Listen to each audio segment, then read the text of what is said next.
আচলতে চুলিকেইডাল আমাৰ ইমান বেছি মৰমৰ, যদিও আমাৰ শৰীৰত কোনো কামত নহয় বস্তু, কিন্তু আমাৰ আটাইতকৈ সৌন্দৰ্যবৰ্ধক আমাৰ বস্তুটো হ'ল চুলিকেইডাল। গতিকে ইয়াক আতংকভাৱে ৰখাটো আমাৰ প্ৰত্যেকৰ কৰ্তব্য। আৰু বহুতৰ মনত আচলতে বেলেগ বেলেগ ধৰণৰ প্ৰশ্ন হয় যে হেয়াৰ ট্ৰান্সপ্লেণ্ট যে এটা নকলি নেকি, যে চুলি নেবাঢ়িব নেকি, কাটিব নোৱাৰিম নেকি।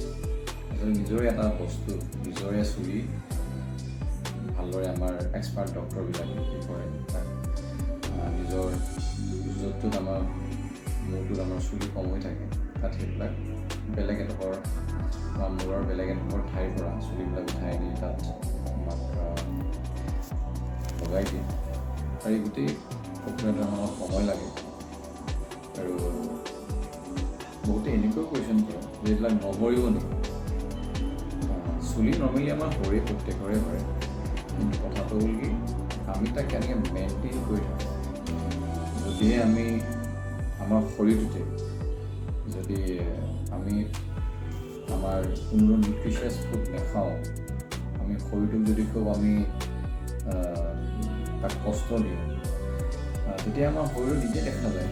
গতিকে আমাৰ কেতিয়াবা মুখত আমাৰ ফালমূলৰ নিচিনা সৰু কিছুমান বস্তু ওলায় বা আমাৰ শৰীৰৰ ওজন বাঢ়ি যায়। গতিকে গোটেই আমাৰ শৰীৰটো আমাৰ হাততে থাকে। আৰু এই গোটেইটো হ'ল মেইনটেইন। আৰু বহুতে এনেকুৱা ধৰণে কয় যে শৰীৰটোক যে যেতিয়া আমি জিমলৈ যাওঁ, কিমান দিন জিমলৈ গ'লে আমাৰ বডিটো কমিব বা কিমান দিন জিম যোৱাৰ ভিতৰত যাব নালাগে। আচলতে এনেকুৱা কোনো ধৰণৰ কথা নহয়। শৰীৰটোক এক্সাৰচাইজ কৰাটো আমাৰ দৈনন্দিন ৰুটিনত আমি সন্নিৱিষ্ট কৰিব লাগে। যেতিয়ালৈকে আমি এখন পৃথিৱীত আমি যিমান দিনে থাকিম, ঠিক একেটাই কথা, শৰীৰৰ লগতে জড়িত আমাৰ চুলিকেইডাল ইয়াকো মেইনটেইন কৰাটো আমাৰ কৰ্তব্য। যেনেকৈ সময়ে সময়ে লেজাৰ লোৱা,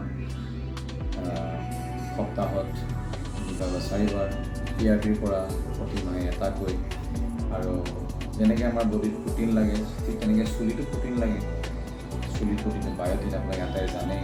আৰু হয়তো আপোনালোকে আজিৰ তাৰিখত প্ৰত্যেকৰে স্মাৰ্টফোন হ'ল, গুগল আহিলে, বায়'টিনৰ কাম কি আপুনি নিজে পঢ়িলে নিজে গম পাব। আৰু পানীত খোৱাটো দৰকাৰী। আৰু আপোনাৰ বাদাম খুব দৰকাৰী এইবিলাক চুলিৰ কাৰণে। আৰু ফল মূল হওক, কেঁচা শাক পাচলি হওক, এই আটাইবোৰ বস্তু আচলতে আমাৰ দৰকাৰী চুলিকেইডালৰ কাৰণে। গতিকে চুলিকেইডাল যিমানেই ধুনীয়া হৈ থাকিব, সিমানেই ধুনীয়া হৈ থাকিব। লগতে চুলিকেইটাৰ লগতে আপুনি এটা সুন্দৰ মনৰো অধিকাৰী হ'ব। কিয়নো চুলিকেইডাল ধুনীয়া হৈ থাকিলে আপোনাৰ অধিক কনফিডেণ্ট বাঢ়িব। কনফিডেণ্ট বঢ়াৰ লগে আপোনাৰ মনৰ কথা আপোনাৰ আপোনজনক ক'ব পাৰিব।